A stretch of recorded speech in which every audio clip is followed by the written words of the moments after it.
subscribe and click the notification bell para updated po kayo sa bagong upload ko. Maraming salamat po. Dumating na ang araw ng graduation ni Selena. Sobrang saya ni Selena dahil sa wakas. Nakapagtapos na siya ng pag-aral na inakala niyang hindi siya makapagtatapos. Hindi. Mapigil ang maiyak ni Selena dahil naisip niya. Bigla ang daddy niya. Nilapitan siya ni Sian. Baby, bakit? Ayos ka lang ba? Malambing. Natanong ni Sian sa kanya. Pinahid ni Selena ang luha niyang tumulo. Naalala ko lang si daddy. Kung nandito lang. Sana siya, masayang masaya ako. Hindi ko. Naman sinasabi na hindi ako masaya dahil ikaw ang umakyat ng stage para sa akin. Kumbaga, iba. Pa rin kasi kung ang daddy ko mismo ang nandito. Mas masaya siguro ako. Bamaantong hininga naman si Sian at saka hinaplo sa likod si Selena. Naiintindihan kita. Baby, hindi mo kailangan magpaliwanag sa akin. Okay. Syempre, iba pa rin ang daddy mo. Tipid na ngumiti na lamang si Selena. Habang si Sian ay niyakap na lang siya. Sa di kalayuan ay nakatanaw sa kanila si Nike at gigil na gigil. Ito. Habang si Dilda naman ay nakatingin lamang. Kay Nike, hindi niya maiwasang kabahan dahil sa itsura ni Nike, halata kasi sa mukha nito ang galit. Habang si Dilda naman ay nilapitan si Angela, hinawakan niya ito sa braso kaya nagulat si Angela sa ginawa niya. Alam ko na ang totoo, Angela. Huwag ka nang magkaila pa, gigil na sabi ni Dilda. Nangunot ang noo ni Angela. Anong pinagsasabi mo? Hinailan ni Dilda si Angela sa isang tabi kong saan walang taong makakarinig sa usapan nila. Huwag mo nang pagtakpan pa sa akin kong sino nga bang talaga si Nike? Ganoon mo talaga. Siya ka mahal. Masyado kang bulag at tanga. Na. Pati kalokohan niya ay ayos lang sa iyo. Hindi ka ba naaawa sa taong nadadamay? Nang dahil sa kabaliwan ng lalaking yon, kung ano-ano na ang ginagawa niya makasama lang si Selena. Gigil. Nasabi ni Dilda. Namilog ang mga mata ni Angela. Habang si Dilda naman ay namatalom na nakatingin sa kanya. Ano? Hindi ka makapagsalita dyan. Sinasaktan ka na lahat-lahat ng lalaking yon. Okay lang sa iyo. Ganoon ka ba katanga? Kita mo na ang ugaling halimang lalaking iyon. Pero ayos lang sa iyo. Normal ba yung magpapanggap na nakidnap daw silang dalawa? Pero pagka na lang pala niya ang lahat. Anong klaseng tao siya? Hindi pang karaniwang tao ang gagawa nun. Halatang may sayad sa utak ang lalaking yun. Pero ikaw, mahal mo pa rin ang taong may sayad sa utak. Gigil na sabi ni Dilda. Mariing napapikit si Angela. Kung alam mo lang, galit na ako sa sarili ko dahil kahit na ganoon siya, mahal ko pa rin siya pero wala na akong magagawa pa. Siya lang ang laman ng puso ko. At saka sinabihan ko na rin siya na tigilan si Selena pero hindi niya ginawa. Na kahit anong sabi ko sa kanya, hindi siya nakikinig sa akin. Dahil hindi kanya mahal. Kaya hindi siya makikinig sa iyo. Alam mo kung ano ang best way na gawin mo. Magsumbong ka na sa pulis. Isumbong muna ang lahat ng nalalaman mo. Kaysa ganyan, mas lalong dadami pa ang kasamaan ng lalaking yon. Mas magiging halimaw pa siya na nang dahil sa kabaliwan niya sa kaibigan ko, kung ano-ano na ang ginagawa niya. Kaya dapat lang ay matapos na yon. Marahang umiling si Angela. I'm sorry. Hindi ko kayang mapahamak si Nike nang dahil sa akin. Hindi ko magagawang sabihin ang lahat ng kasamaan niya. Mahal ko siya. Mariing napapikit si Dilda. Naiinis na talaga siya kay Angela. T4 ng inang pag-ibig yan. Angela, nakakatanga. Hindi ko akalain na makakasalamuha ako ng isang taong tanga sa pag-ibig. Kung hindi mo kayang sabihin ang lahat ng kasamaan ng lalaking yon, pues, ako na ang magsasabi. Hindi pwedeng ganito. Mapapahamak pa ang kaibigan ko sa iyo pati na ang asawa niyang si Sian nang dahil sa kasamaan ng lalaking yon, may diing sabi ni Dilda sabay. Alis sa harapan ni Angela. Hindi nila alam parehas na nakikinig na pala sa kanila si Nike. Nakatalikod kasi ito sa kanila. Kaya hindi nila napansin na malapit lang ito sa kanila. Napangisi si Nike bago naglakad palayo. Habang si Dilda naman ay nagtungo sa kinaroroonan ni Selena. Selena, tama nga ang hinala ko, si Nike nga ang may pagkana ng lahat. Palabas niya lang ang lahat. Siguro nagkunwari lang siyang nabugbog. At talagang nagpalagay siya ng sugat o galos sa mukha para hindi mo mahalata. Pero ang totoo, pagkana lang ni Nike ang lahat na ginawa niya. Ang pagkukunwaring pagkidnap sa inyo para makasama ka, mabilis na sabi ni Dilda. Nanlaki naman ang mga mata ni Selena. Ano? Paano mo nalaman? Narinig ko kasi silang nag-uusap ni Angela. Hanggang sa inobservehan ko na ang galaw nilang parehas. Baliw na baliw si Angela kay Nike. Na tipong kahit maraming kasama ang ginagawa si Nike, hindi niya ito magawang may sumbong sa pulis. Na hindi niya raw kayang mapahamak si Nike nang dahil sa kanya. Kailangan ng matapos ito, Selena. Dahil baka kung ano pa ang magawa sa iyo ni Nike. Basta huwag kang magpahalata na may alam ka, payo ni Dilda sa kaibigan niyang si Selena. Tumanggaw tango si Selena. Hindi niya kasi lubos akalain kaganoon na lang kabaliw sa kanya si Nike. Kaya naman nakaramdam siya ng galit para sa lalaki na nang dahil kay Nike ay Nagkahiwalay pa sila ni Sian. Ang mabuti pa ay palagi kang sasama kay Sian. Total hindi na tayo nag-aaral. Wala ka nang iisipin. Sa tingin ko naman hindi ka pagtatrabahuhin ng asawa mo dahil mayaman na siya. Siguro ang mabuti pa ay maghanap ka ng paglilibangan mo kung saan palagi mong kasama si Sian. Para kung sakali man na may balak na namang kalokohan si Nike, mapipigilan ito ni Sian. Sabi ni Dilda sabay lunok ng kanyang laway. Oo sige, huwag kang mag-alala. Palagi na kaming magkasama ni Sian dahil doon na ako palagi sa kumpanya niya. Mag-ingat ka palagi, Dilda. Dahil baka malaman ni Nike na may alam na tayo sa kalokohan niya. Sambit ni Selena sa boses na puno ng pag-aalala. Ngumiti naman si Dilda. Huwag mo akong alalahanin, Selena. Kaya ko ang sarili ko. Magpapatulong ako sa kaibigan ng daddy ko na pulis. Kaya hindi mo ako kailangang alalahanin. Tipid na ngumiti si Selena at saka niyakap si Dilda. Sa isip niya, nagpapasalamat siya dahil mayroon siyang kaibigan na katulad ni Dilda na ayaw siyang mapahamak at masaktan. Sa kabilang banda, biglang sumulpat si Angela sa harapan ni Nike. Kaya naman mariing napapikit si Nike sabay ngisi. Ano na naman ba ang kailangan mo? Gusto mo bang masaktan ulit? Nakangising sabi ni Nike. Napalunok ng laway si Angela. Nike, gusto ko lang balon ka. Sasabihin ng kaibigan ni Selena kung ano ang nalalaman niya. Alam na niya na ikaw ang may pagkana ng lahat. Natatakot ako para sa iyo, Nike. Kailangan mong mag-ingat. Mahinang natawa si Nike. Sigurado ka ba sa sinasabi mo, Angela? Ako, mag-iingat. At bakit? Kailangan kong mag-ingat. Sila ang dapat na mag-ingat sa akin. Hindi nila alam ang kaya kung gawin. At isa pa, bakit naman ako matatakot sa babaeng yun kung sasabihin niya? Sa alagad ng batas ang nalaman niya. Ano bang akala mo sa akin, Angela? Papayag na lang. Ganoon. Hindi niya masasabi yon dahil ngayon palang, patatahimikin ko na siya. Nanlaki ang mga mata ni Angela. Nike, please huwag mo nang dagdagan pa ang mga kasalanan mo. Tinuwanan siya ni Nike. Tumigil ka, Angela. Wala akong pakialam sa mga sasabihin mo. Ang mabuti pa, maglaho ka na sa paningin ko ngayon. Dahil naaasar lang ako kapag nakikita ko ang pagmumeka mo. Nike, please, itigil mo na ito. Hindi pa huli. Ang lahat para magbago. Naiiyak na sabi ni Kabanata 59. Angela, 7/9. Muli siyang tinawanan ni Nike. Nakakatawa ka talaga, Angela. Siguro lumuwag na ang tornilyo mo sa utak. Sa susunod uminom ka ng gamot, ha? Hindi yung kung ano-ano ang pinagsasabi mo na wala namang kwenta. Sinundan na lamang ni Angela ng tingin ang papalayong si Nike. At pagkatapos ay nakuyam niya sa galit ang kanyang kamao. Samantala, nagpaalam na si Selena kay Dilda dahil kakain pa sila sa labas ni Sian upang ay celebrate ang kanyang pagtatapos. Sige na, ingat kayo. Enjoy kayong dalawa. Nakangiting sabi ni Dilda. Salamat, Dilda. Sige na, bye, sabi naman ni Selena bago pinaandar ni Zaim ang kanyang sasakyan. Nagtungo na si Dilda sa parking lot at saka sumakay na kaagad sa kanyang kotse. Umalis din kasi kaagad ang mami niya dahil may inasikaso ito. Talagang pumunta lang ito saglit para makasama ito ni Dilda sa kanyang pagtatapos. Hindi alam ni Dilda na may nakasunod na pala sa kanyang sasakyan, nagulat na lamang siya nang biglang may tumawid na isang lalaki sa kalsada. S***T. Malakas na mura ni Dilda sabay tapak ng madiin sa preno. Binalot ng sobrang kaba si Dilda kaya naman lumabas siya ng kanyang sasakyan upang tingnan kung may nabangga ba siya. Pero kaagad namang nakatayo ang lalaki. Ayos lang po ba kayo? Nag-aalalang tanong ni Dilda sa lalaki. Ngumisi lamang ang lalaki at nanlaki ang mata ni Dilda nang may hinugot itong baril sa tagiliran. Parang binuhusan ng malamig na tubig. Si Dilda nang itutok na sa kanya ng lalaki ang hawak nitong baril. Akma pa sanang tatakbo si Dilda ngunit niyakap siya ng lalaki at saka ilang ulit na binaril sa tagiliran. Walang nakarinig sa putok ng baril dahil may silencer ito. Hindi sana mapapaaga ang pag-akyat mo sa langit kung hindi ka lang nakialam. Pero dahil sa pakialamera ka, bagay lang sa iyo yan. Bulong ng lalaki kay Dilda.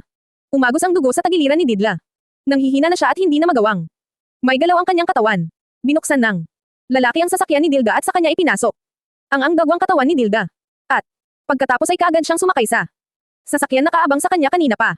Very good, Vincent. Napakagaling mo. Talaga, sambit ni Nike nang makasakay si Vincent sa kanyang sasakyan. Tumawa naman si Vincent. Salamat, boss. Basta ikaw, boss. Lahat gagawin ko. Napangiti na lang si Nike. Nakahinga siya ng maluwag dahil wala nang sagabal sa plano niya.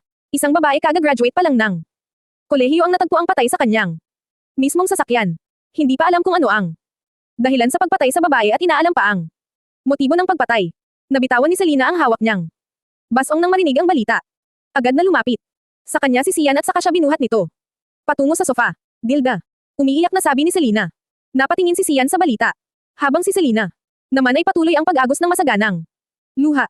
Alam na alam ni Selena na sasakyan ni Dilda ang ipinakita sa balita dahil sa plate number nito. Daddy, pakuha po ang cellphone ko. Garagal ang boses ni Selena nang sabihin niya. Iyon. Nanginginig ang kamay ni Selena habang pinipindot ang kanyang cellphone. Huminga siya nang malalim bago tinawagan ang cellphone ni Dilda. Walang sumasagot. Ring lang ito nang ring, kaya naman mas lalong napaiyak si Selena. At naisipan niyang tawagan ang ina ni Dilda. Hello po, tita. Si Selena po ito. Si Dilda. Po. Narinig na lamang ni Selena ang malakas na pag-iyak ng mommy ni Dilda sa kabilang linya. Kaya naman ramagasa ang luha ni Selena. Kasabay ng pagbitaw niya sa kanyang cellphone. Selena, baby. Wika ni Sian sabay punad sa mga luha ni Selena. Daddy, puntahan natin si Dilda, please. Agad na tumanggo si Sian. Yes, baby. Halika. Na. Aalis na tayo, sambit ni Sian at saka inalayang tumayo si Selena. Halos manlumo si Selena nang makita ang walang buhay na katawan ni Dilda. Hindi na niya napigil ang maiyak ng malakas habang yakap ang katawan ng kanyang mahal na kaibigan. Dilda, bakit? Anong nangyari sa iyo? Umiiyak na sigaw niya. Nagsiiyakang muli ang kapatid at magulang ni Dilda. Habang si Sian naman ay napayuko na lang. Halos maduraj ang paso ni Selena. Hindi niya akalain na makikita niyang wala ng buhay ang mahal niyang kaibigan. Ang kanyang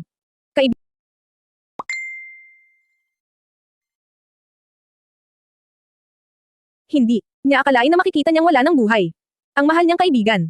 Ang kanyang kaibigan na palaging nagpapasaya sa kanya. Ang kanyang kaibigan na sinasamahan at sinusuportahan siya sa mga kalokohan niya. Dilda, gumising ka dyan. Sisipakan kita. Tingnan mo. Bumangon ka. Huwag kang magpanggap dyan. Huwag mo akong iprank. Malakas na sabi ni Selena habang inaalog ang malamig na bangkay ni Dilda. Lumapit ang mommy ni Dilda kay Selena at saka siya nito niyakap. Gustong magwala ni Selena sa mga oras na iyon. Galit at pighati ang bumabalot sa kanya ngayon. Sobra siyang nasasaktan. Parang dinurog ng pino ang kanyang puso dahil para sa kanya, parang kapatid na niya si Dilda. Hindi namin alam kung bakit pinatay ang anak ko. Walang nawawala sa gamit ni Dilda. Ibig sabihin, hindi pagnanakaw ang motibo sa pagpatay sa kanya. Kundi talagang gusto siyang patayin, ngunit bakit? Wala akong matandaang kaaway ng anak ko. At kung mayroon man, bakit kailangang patayin ang anak ko? Anong klaseng tao yun? Marami pang pangarap sa buhay ang anak ko.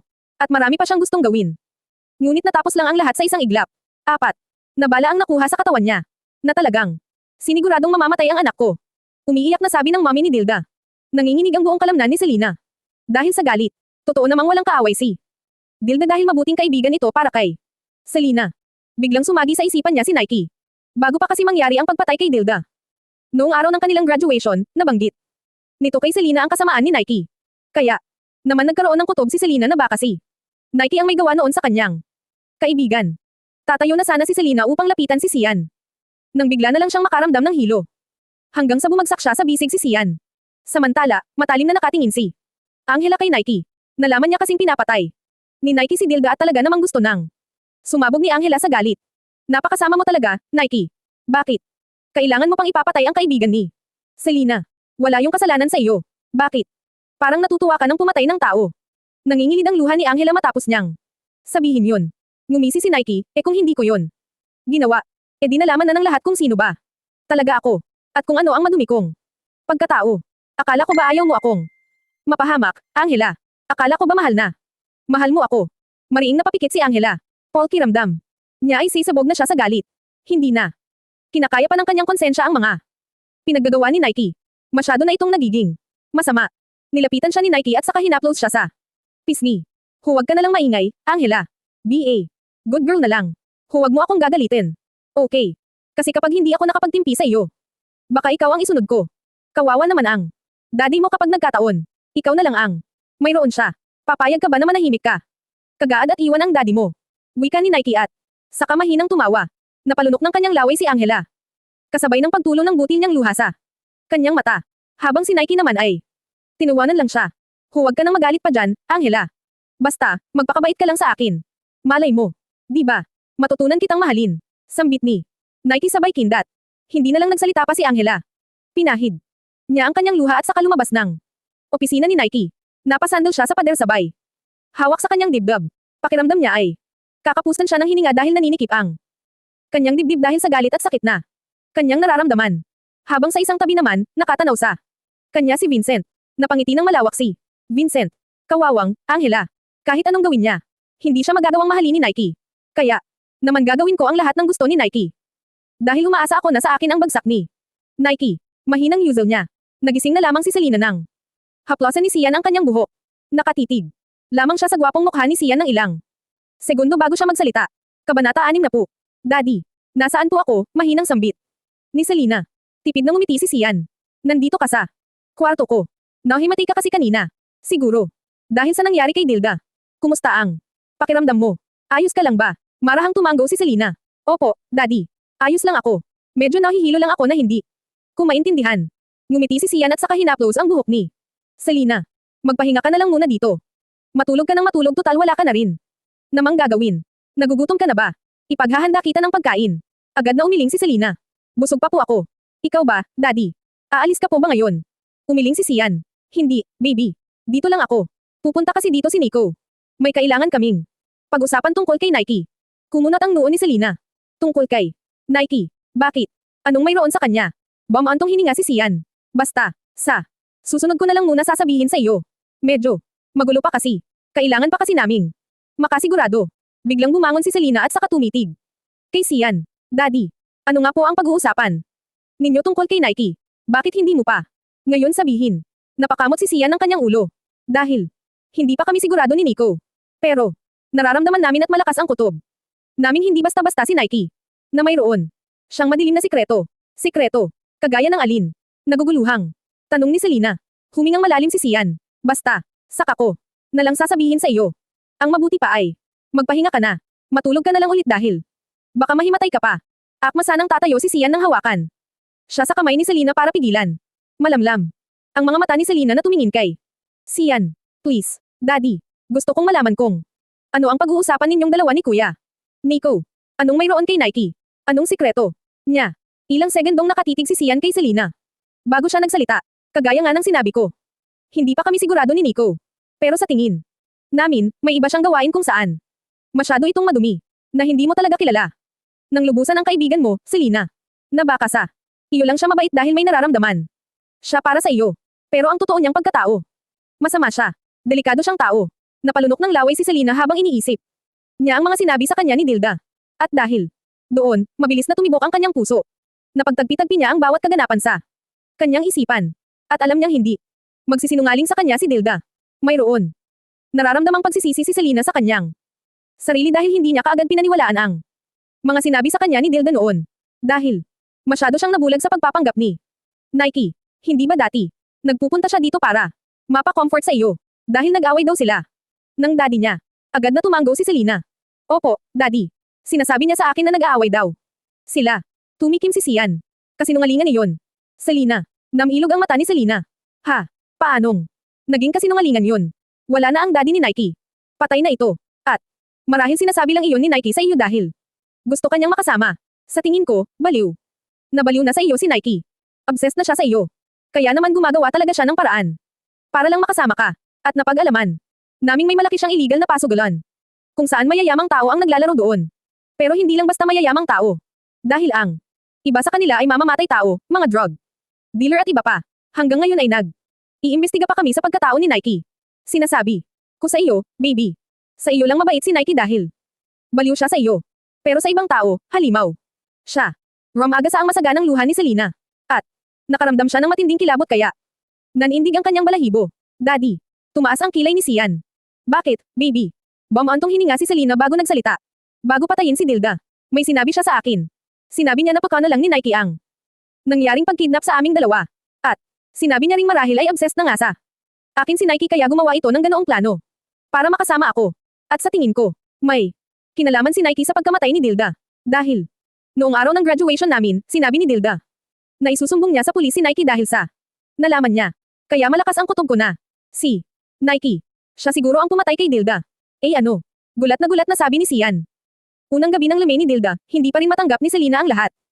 Pakiramdam niya, isang panaginip lang ang lahat. Panaginip kung saan gusto na niyang magising. Patuloy ang ng kanyang luha habang nakatingin sa kabaong ni Dilda. Lumapit sa kanya ang mami ni Dilda at saka hinapload siya sa likuran niya. Kaya naman mas lalong naiyak si Selena. Napakaganda ni Dilda. Parang natutulog lang siya. Nanginginig ang boses na sabi ni Selena.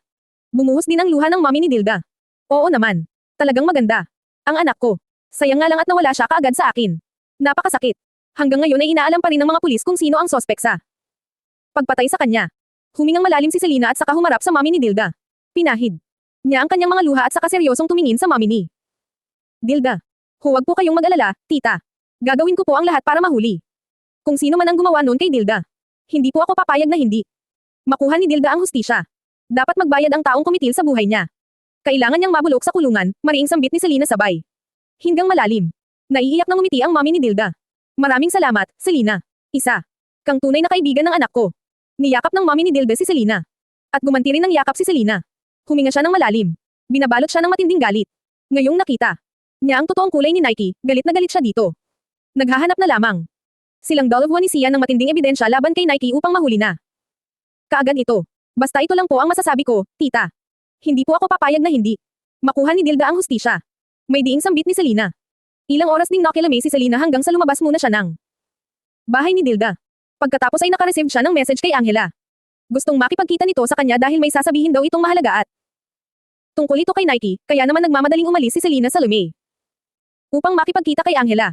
Mabilis naman ang naging biyahe ni Selena patungo sa lugar kung saan sila magkikita ni Angela. Nakita niya ang dalaga na naghihintay sa kanya sa isang gilid. Agad na lumapit si Selena sa kanya. Bakit, Angela? Anong mahalagang sasabihin mo? Kaagad na tanong ni Selena nang makalapit siya kay Angela. Hinayla siya ni Angela sa isang madilim na parte sa likod ng isang gusali kung saan siya lang ang naroon, at pagkatapos ay nagpalingga-lingga si Angela ong may tao ba sa paligid? Angela, ano ba ang sasabihin mo? Muling tanong ni Selena. Humingang malalim si Angela bago nagsalita. Selena, bago ko sabihin ang lahat sa iyo, gusto ko lang malaman mo na humihingi ako ng tawad dahil naging duwag ako. Patawad dahil naging bulag ako sa pagmamahal ko kay Nike. Na kahit napakasama niyang tao, mahal na mahal ko pa rin siya. Kumunot ang noo ni Selena. Napakasama. Agad na tumanggo si Angela. Oo, Selena. Masama siyang tao. Nagkukunwari lang siyang mabait sa harapan mo dahil baliw siya sa iyo. Oo, Selena. Baliw siya sa iyo. Baliw na baliw. Napakaraming pictures mo ang nasa opisina niya at kwarto. Araw-araw niya iyong pinagmamasdan. At pagkatapos ay para siyang baliw na nagsasarili habang nakatingin sa larawan mo. Biglang nakaramdam ng matinding kilabot si Selena dahil sa sinabing yon ni Angela. Ano? Nakakatakot siya. Oo, Selena. Nakakatakot talaga siya. Hindi niya matanggap na kinasal na kayo ni Sian. Kaya naman ang nangyari sa inyong dalawa na pagkidnap. Pagka na lang niya iyon. Hindi iyon totoo. Leon ang naging paraan niya para makasama ka at makaganti kay Sian. Dahil gusto niyang mabaliw si Sian. Kahahanap sa iyo. Isang masamang tao si Nike, pumapatay siya ng tao. Pinapatay niya ang mga taong nababaon sa utang dahil sa malaking pasugulon niya. At gumagamit din siya ng droga. Na siguro iyon ang dahilan kaya sanay na siyang pumatay. Nangingilid ang mga luha ni Selena matapos niyang marinig ang sinabi ni Angela. Kasabay noon ang paghawak niya sa kanyang bibig. Paanong alam mo ang lahat ng iyon? Nanginginig ang boses na sabi ni Selena. Turn ulo ang luha ni Angela. Dahil palagi akong nakasunod sa kanya. Ang daddy ko ay supplier niya ng droga. Wala akong magawa para sawayin ang daddy ko. Na kung hindi nga lang sa daddy ko, baka pinatay na rin niya ako.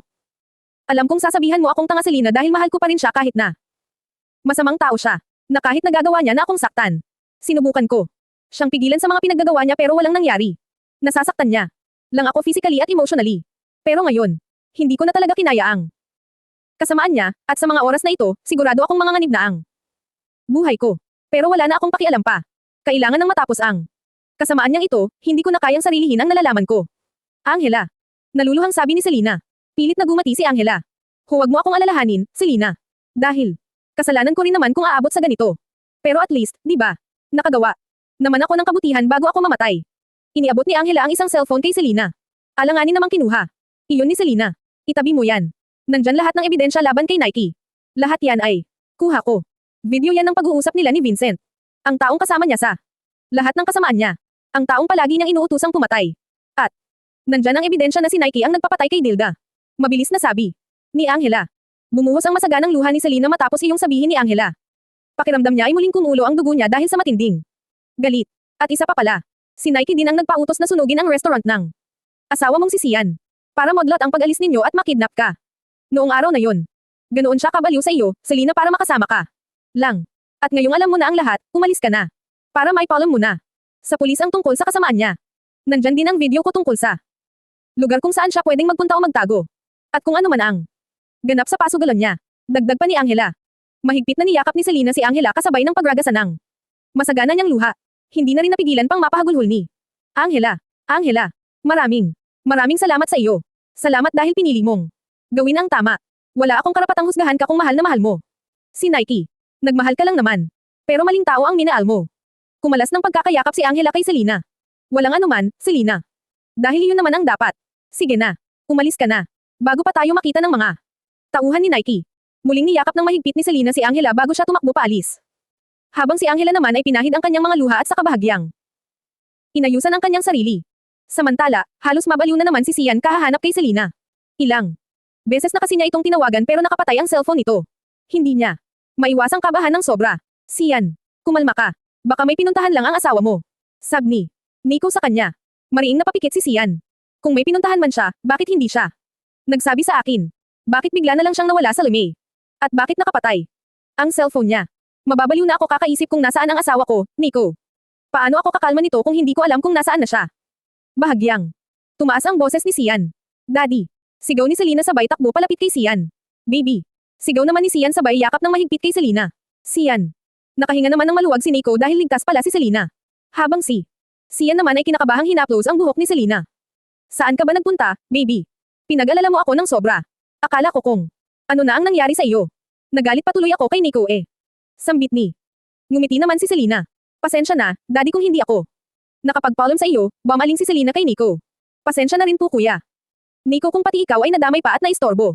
Napangiti na lang si Nico. Ayos lang, Selena. Kahit sinong asawa naman ay mag-aalala ng sobra kapag biglang nawala ang asawa nila. Lalo pat nangyari. Nasa iyo na nakidnap ka. Saan ka ba nagpunta, baby? Bakit hindi mo sinabi sa akin? Sana naman sa susunod, magsabi ka. Huwag mo nang uulitin pa iyon dahil nag-aalala ako sa iyo. Nang sobra na tipong mababaliw na ako.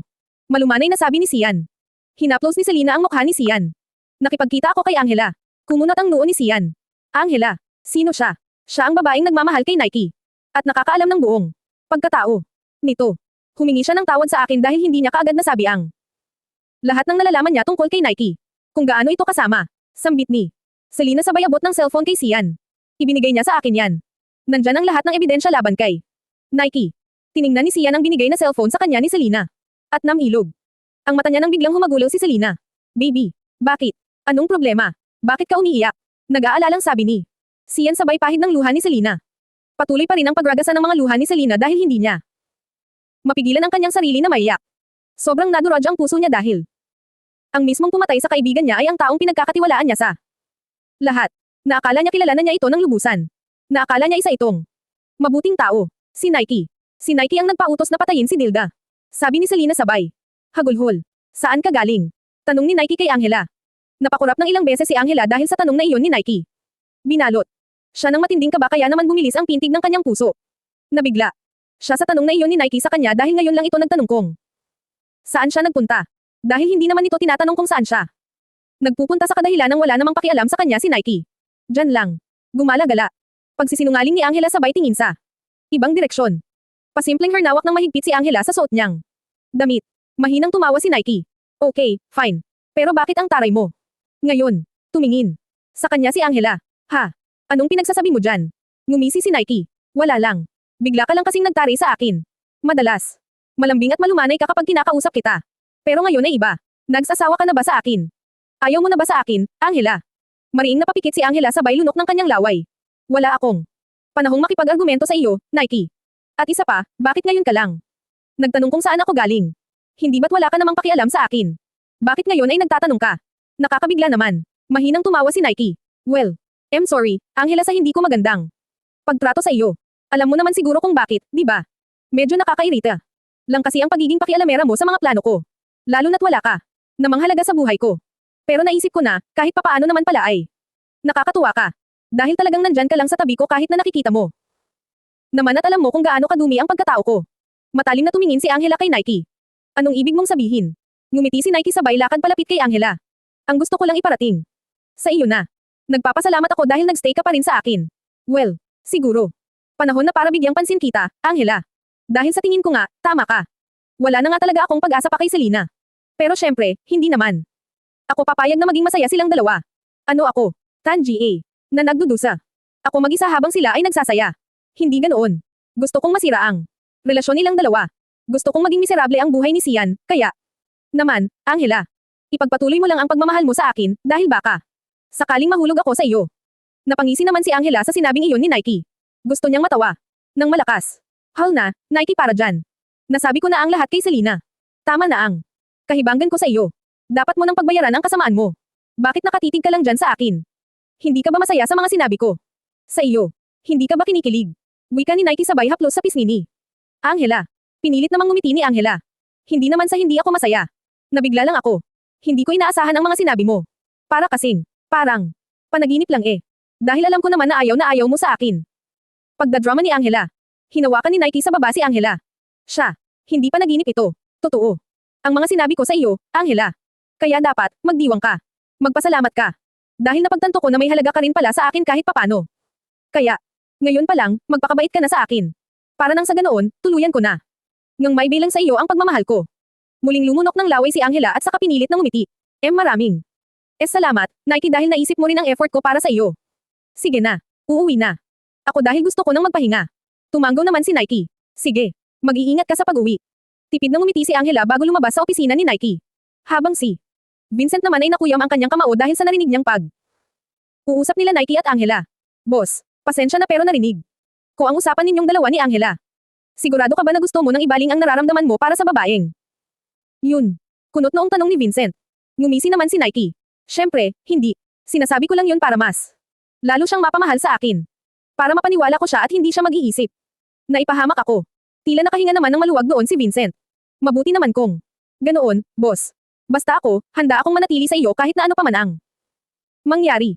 At hindi kita ipapahamak, sambit ni Vincent sabay ngiti ng matamis. Tumanggaw na lamang si Nike at saka tumingin sa ibang direksyon. Ngunit sa gilid ng kanyang mata, nakikita niyang nakatitig sa kanya si Vincent. Titig na tila. Baka kaiba. Anong ibig sabihin nito, Vincent? Huwag mong sabihin na tama ang hinala ko sa iyo noon. Na may nararamdaman ka para sa akin.